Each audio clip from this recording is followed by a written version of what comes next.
Ayan, good day sa inyo, netizens. Dito tayo ngayon sa Honda Elite, dito sa Santo Tomas, Batangas. Titingin tayo ng big bike kasi nakakita nyo na nakaraan, di ba? Binenta natin yung big bike natin. Tapos doon sa Bicol, nakasasakyan ako kasi wala akong magamit na big bike. So, magtitingin-tingin lang naman ako. Hindi pa naman tayo certain kung ano yung bibili natin. Eto, dito na yung mga presyo. Hawak ko na para kung sakaling may matipuhan tayo. So, ito yung isa sa mga nakikita ko bagay sa height ko kasi 5'4" lang ako eh. So, ito, abot na abot ko to. Ito yung kanilang Rebel 500. So, kung naalala nyo last time, nag-review ako ng 1,000 which is automatic. Pwedeng automatic, pwedeng manual. Pero itong Rebel 500, wala pa siyang ganong option. So, full manual transmission yung makukuha ninyo and super flat-footed ako dito. Kung sa convenience lang at saka kung sa abot sa sahig, ito talaga yung perfect for me or yung 1,100. Ang presyo nito ay 399,000 pesos. So, medyo pricey na siya. Mas lalo na yung 1,100 niya or 1,100cc kasi 650,000 naman ang SRP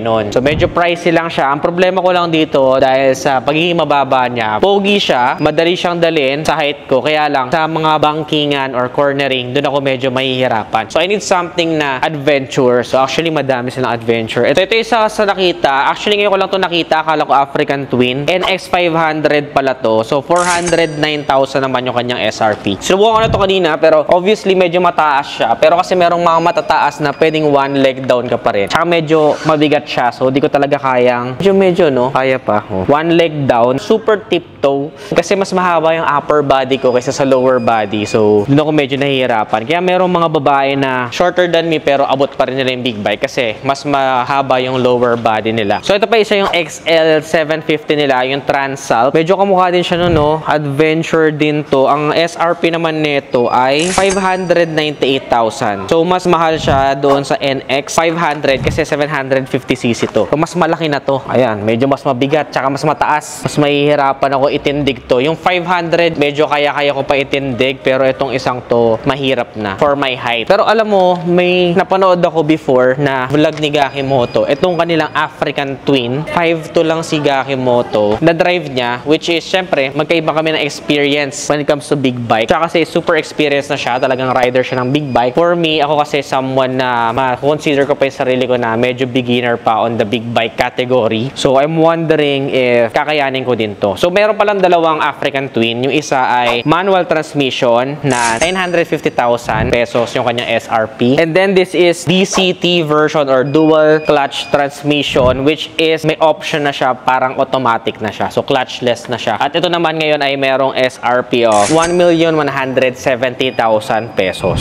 So, I think ito yung tinest drive ni Gaki. Laki, no? Para akong langaw na nakapatong sa kalabaw. Bigat din eh. Medyo mabigat din siya eh. So, medyo duda ako kung kakayanin ko to. Pero maigi na rin na nasa list siya. Pero sa ngayon natatakot pa ako. Masyado siya mataas for me. Siguro kung mga height ni Brother J Katagumpay, kayang-kaya yan. Or kahit naman hindi 6-footer, at least 5'8", ganyan. Easily or comfortable na madadrive yan. So, ito yung isa sa medyo talagang pangdiinan. Ito naman yung XADV 750. Ito naman ay merong SRP na 839,000 pesos. Maganda siya, pero yun nga, super pricey lang siya, siguro. Pero, kung pang-adventure talaga, XADV nga, di ba? Kaya ka ADV eh. Short for adventure eh. Ito talaga yung isa sa mga medyo pang-adventure talaga. So, sasabay ito sa mga trip natin. So, nakakatuwa kasi ang dami nilang stocks dito nung XADV 750. So, parang nag-restock yata sila for Burmans. And then, ito, yung iba pang kulay nung Rebel. Meron palang kulay blue, no? Na Rebel 500. Pinaka gusto ko is yung kulay black, pero meron palang kulay blue. Maiba naman, ganda rin.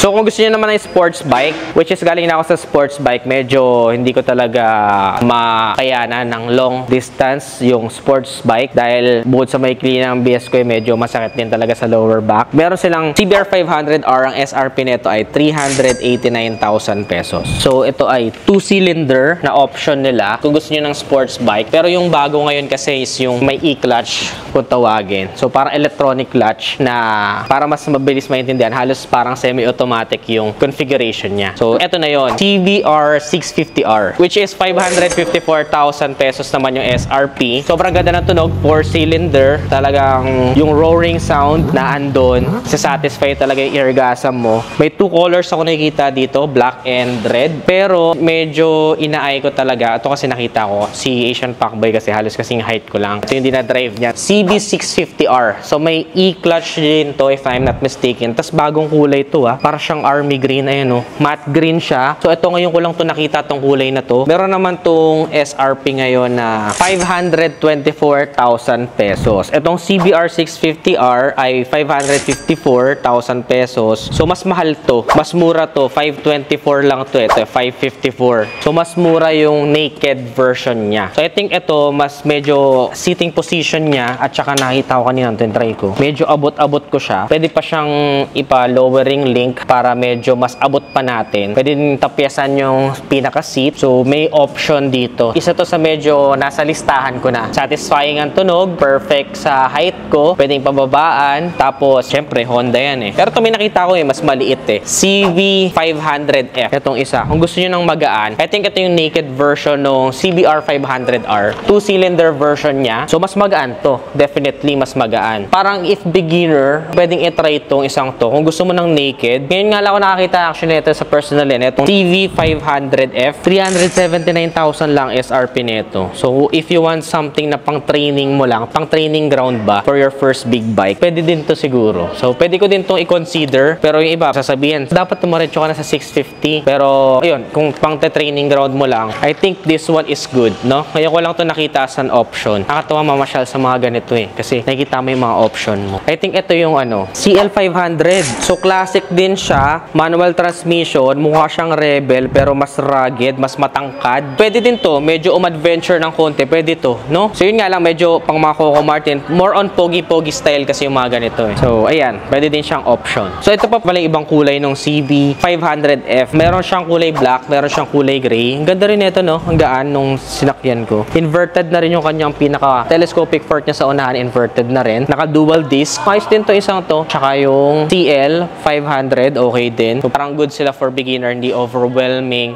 Inisip ko lang, baka merong mga may experience na sa inyo dyan. Madali lang bang ma-outgrown or parang mabitin ka agad dito sa displacement na to. Comment nyo naman sa ibaba. Pero, yun nga. If gusto mo talaga ng full experience, yung 4-cylinder talaga yung nire-recommend nila sa akin, yun din. Siyempre, ang downside doon, mas malakas sa gasolina yun compared dito sa mga 2-cylinder.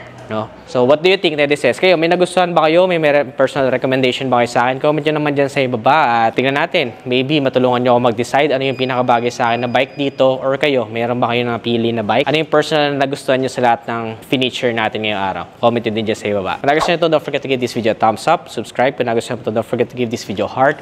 Follow this page for more. Again, this is Ned Adriano. Always keep it cool. Ride safe always.